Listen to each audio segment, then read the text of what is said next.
So ಎಲ್ರಿಗೂ ನಮಸ್ಕಾರ. ಇವತ್ತು ಬಹುಶಃ ಶಾಸಕನಾದ್ಮೇಲೆ ಈ ಥರ ಒಂದು ದಿವಸ ಬರುತ್ತೆ ಅಂತ ನಾನು ಕೂಡ ಎಕ್ಸ್ಪೆಕ್ಟ್ ಮಾಡಿರಲಿಲ್ಲ. ತುಂಬ ಕನಸ್ಕೊಂಡಿದ್ದೆ, ಎಲ್ಲ ಶಾಲೆಗಳಿಗೂ ಭೇಟಿ ಮಾಡ್ಬೇಕಂತ ಕನಸ್ಕೊಂಡಿದ್ದೆ.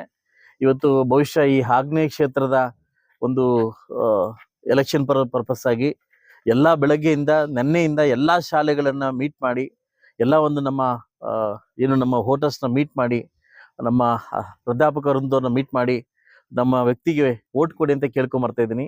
ಸುಮಾರು ಶಾಲೆಗಳು ಮೀಟ್ ಮಾಡೋದೀಗ ತುಂಬ ಸಂತೋಷಕರತಕ್ಕಂಥ ಸುದ್ದಿ.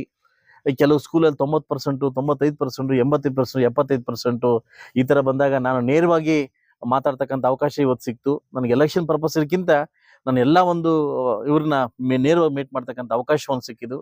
ಸೊ ದಯವಿಟ್ಟು ಮುಂಬರುವ 3ನೇ ತಾರೀಕು ಏನು ಎಲೆಕ್ಷನ್ ನಡೀತಾ ಇದೆ, ಇದು ಪ್ರಜ್ಞಾವಂತರ ಎಲೆಕ್ಷನ್ನು. ಯಾವ ವ್ಯಕ್ತಿನ ನಾವು ಆಯ್ಕೆ ಮಾಡ್ಕೊಂಡ್ರೆ ನಮ್ಮ ಸಮಸ್ಯೆಗಳನ್ನ ವಿಧಾನ ಪರಿಷತ್ತಲ್ಲಿ ಸರ್ಕಾರದೊಂದಿಗೆ ನಾವು ಮಾತಾಡ್ಬೋದು ಅನ್ನೋದನ್ನ ಕುಲಂಕುಷವಾಗಿ ಯೋಚನೆ ಮಾಡಿ ವೋಟ್ ಮಾಡ್ತಕ್ಕಂಥ ಸಂದರ್ಭ ಇವತ್ತು ಬಂದಿದೆ.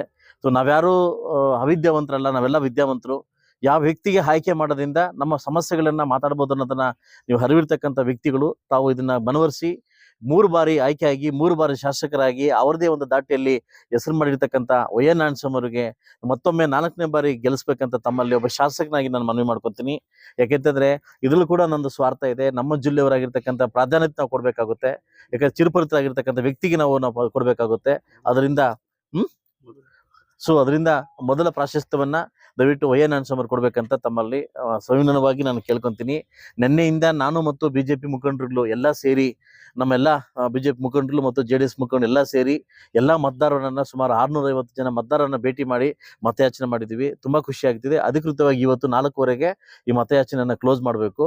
ಸೊ ಅದರಿಂದ ಇವತ್ತು ಈ ಸ್ಕೂಲಿಂದ ಈ ಮತಯಾಚನೆಯನ್ನ ಲಾಸ್ಟ್ ಒಡ್ಡಳ್ಳಿಗೆ ಬಂದು ಎಲ್ಲ ತಾಲೂಕು ಸುತ್ಕೊಂಡ್ಬಂದು ಒಡ್ಡಳ್ಳಿಯಲ್ಲಿ ಇವತ್ತು ಮತಯಾಚನೆ ಕ್ಲೋಸ್ ಮಾಡ್ತಾ ಇದೀವಿ. ದಯವಿಟ್ಟು ಎಲ್ಲ ನಮ್ಮ ಪ್ರಜ್ಞಾವಂತ ಮತದಾರರು ಸೋಮವಾರ ಬಂದು ಮತಯಾಚನೆ ಮಾಡ್ಬೇಕಂತ ತಮ್ಮಲ್ಲಿ ಮನವಿ ಮಾಡ್ಕೊತೀನಿ. ಹೇಳ್ತೀನಿ. ಸಾರಿ, ನನಗೆ ಇವತ್ತು ಏನಂತಂದ್ರೆ ಸುಮಾರು ಜನನ ಇನ್ನೂ ಭೇಟಿ ಮಾಡೋಕ್ಕಾಗಿಲ್ಲ. ಪರೋಕ್ಷವಾಗಿ ಅವ್ರನ್ನ ನಾಳೆ ನಾನು ಕಾಲ್ ಮುಖಾಂತರ ಮಾತಾಡ್ತೀನಿ. ಸೊ ಅದಾ ಮುಖಾಂತರವಾಗಿ ಇವತ್ತು ನನಗೆ ಒಂದು ಅನುಭವ ಆಗಿದ್ದು ಏನಂತಂದ್ರೆ, ಸಾಕಷ್ಟು ಸ್ಕೂಲ್ಗಳಲ್ಲಿ ಕಾಂಪೌಂಡ್ ಇಲ್ಲ. ಕಾಂಪೌಂಡ್ ಇದ್ರೆ ಸ್ಕೂಲ್ ಬಿಲ್ಡಿಂಗ್ ಶಿಥಿಲವಾಗಿದೆ. ಇವತ್ತು ಮಕ್ಕಳು ಅಲ್ಲಿ ಕೂತ್ಕೊಳ್ಳೋ ಸಮಯ ನನಗೆ ಇವತ್ತು ಭಯ ಆಯ್ತು. ಮಕ್ಕಳೇನೋ ಕೂತ್ಕೊಂಡು ಮಳೆ ಬಂದ್ರೆ ಏನು ಹೆಚ್ಚು ಕಡಿಮೆ ಆಗ್ಬೋದು ಅನ್ನೋದನ್ನ. ಈ ಕೂಡಲೇ ಎಲ್ಲಾ ಸ್ಕೂಲಲ್ಲಿ ಸುಮಾರು ಜನ ಹೆಣ್ಮಕ್ಳಿಗೆ ಟಾಯ್ಲೆಟ್ ಇಲ್ಲ. ಸೊ ಎಲ್ಲೆಲ್ಲಿ ಟಾಯ್ಲೆಟ್ ಇಲ್ವೋ 15ನೇ ತಾರೀಕು ಆದ್ಮೇಲೆ ನನ್ನ ಸ್ವಂತ ಏನು ನಮ್ಮ ಶಾಸಕ ನಿಧಿಯಿಂದ ಅಲ್ಲಿ ಟಾಯ್ಲೆಟ್ನ ಕಳ್ಸ್ಕೊಳಕ್ಕೆ ನಾನು ಫಸ್ಟ್ ಆದ್ಯತೆ ಕೊಡ್ತೀನಿ. ಅದಾದ್ಮೇಲೆ ನಾನು ಡಿಪಾರ್ಟ್ಮೆಂಟ್ ಜೊತೆ ಕೂತ್ಕೊಂಡು ನಾನು ಮಾತಾಡಿ ವಾಟರ್ ಫಿಲ್ಟರ್ನ ವ್ಯವಸ್ಥೆ ಮಾಡಿ ಎಲ್ಲ ಸ್ಕೂಲ್ಸಲ್ಲೂ ವಾಟರ್ ಫಿಲ್ಟರ್ ವ್ಯವಸ್ಥೆ ಮಾಡ್ಕೊಡ್ತೀನಿ. ಸೊ ಇದಾದ್ಮೇಲೆ ಎಲ್ಲೆಲ್ಲಿ ಬಿಲ್ಡಿಂಗ್ ಇಲ್ಲೋ ಅನುದಾನವನ್ನು ಕೇಳಲಿಕ್ಕೆ ಇದೇ ತಿಂಗಳ 14ನೇ ತಾರೀಕು ಸೆಷನ್ ಸ್ಟಾರ್ಟ್ ಆಗ್ತಾ ಇದೆ. ಯಾವ ಸ್ಕೂಲಲ್ಲಿ ಇಲ್ಲದಂತ ವಿತ್ ರೆಕಾರ್ಡಬಲ್ ನಾನು ವಿಧಾನಸೌಧದಲ್ಲಿ ಕೇಳಲಿಕ್ಕೆ ರೆಡಿ ಆಗಿದ್ದೀನಿ. ಇವತ್ತು ನಾನೇ ಬಂದು ಪ್ರತ್ಯಕ್ಷವಾಗಿ ನೋಡಿದ್ದಕ್ಕೆ ಎಲ್ಲೋ ಒಂದ್ ಕಡೆ ನೋವಾಯ್ತು, ಒಂದ್ ಕಡೆ ಖುಷಿ ಆಯ್ತು.